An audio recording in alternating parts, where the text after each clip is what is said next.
nakabuta pa ako eh. Parang pa ako ng makasalawa ka na dyan eh.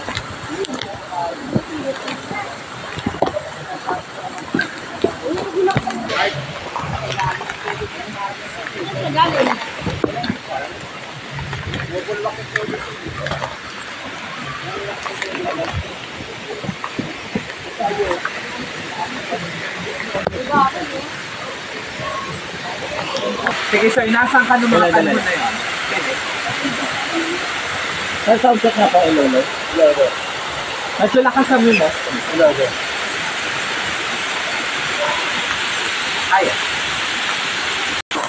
Nag-isip ako ng mga bago kasi inabot na ang dalang buko mo. Yung babuyan ko. Matapos kong iakyat lahat ng bago ko dito sa taas na kulungan. Inuwi na ako sa bahay.